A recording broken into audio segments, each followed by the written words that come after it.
Tu dois faire ce que j'ai fait déjà.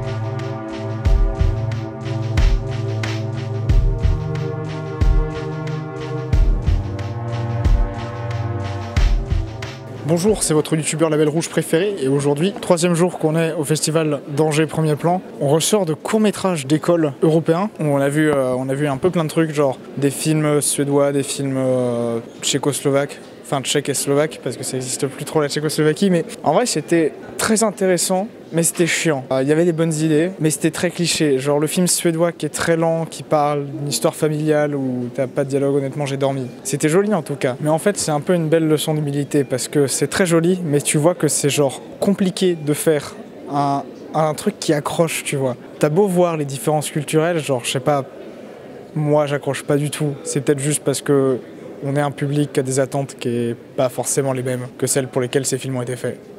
Voilà. Sur ce, on passe à la suite.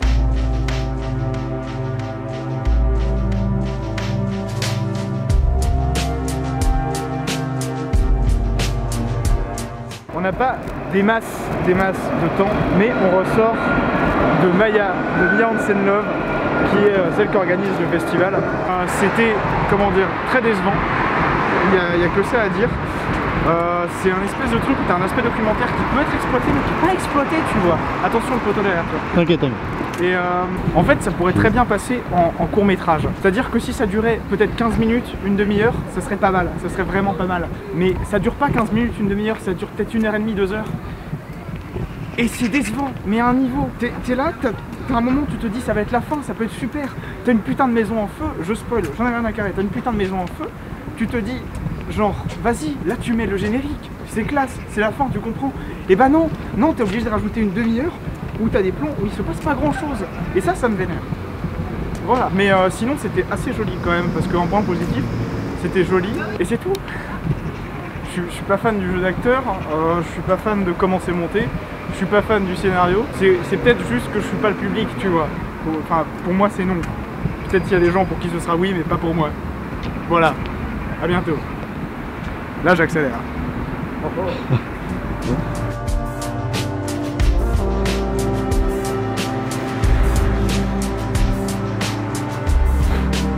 Bonjour, on sort de Donnie Darko et j'ai trouvé des gens qui faisaient une interview, donc on va faire Uno Reverse et on va faire une interview à notre tour. Donc bonjour. Camille, enchanté. Enchanté. Qui es-tu? Un jeune qui aime le cinéma et qui fait du cinéma dans son lycée. Nickel. Et qu'as-tu pensé de Donnie Darko en cette sortie de séance? Bah honnêtement j'ai bien aimé, vraiment. Je trouve que c'est quand même un beau film et même l'histoire derrière, le scénario est plutôt intéressant. Mais juste les effets spéciaux ça fait quand même plutôt vieillot et je trouve ça un peu triste. Ouais, c'est vrai, après genre c'est sorti en 2001 apparemment, ça m'étonne. Parce que ça fait beaucoup plus vieux. De ce côté-là, je trouve ils ont bien réussi à retranscrire le côté années 80, je trouve. Moi, je suis totalement d'accord. En vrai, j'ai l'impression de regarder un film de 90 presque.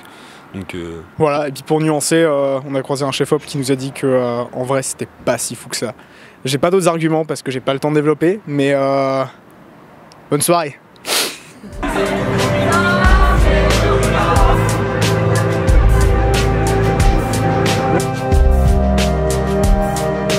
Abonnez-vous à Pablo Calastache,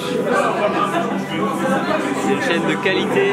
Bonsoir, on a presque terminé le festival, c'est notre avant-dernier jour. Et ça m'arrange parce que le montage commence à être un peu douloureux. Mais globalement, là on est pas mal. On a vu plein de films, j'ai franchement beaucoup appris. C'est très bien de voir des films, je pense que je referai les vidéos pour en causer un peu plus amplement. Sur ce, on se retrouve demain pour la dernière, si j'ai envie de dire, de ce super voyage. Et bonne soirée. À la semaine prochaine, peut-être.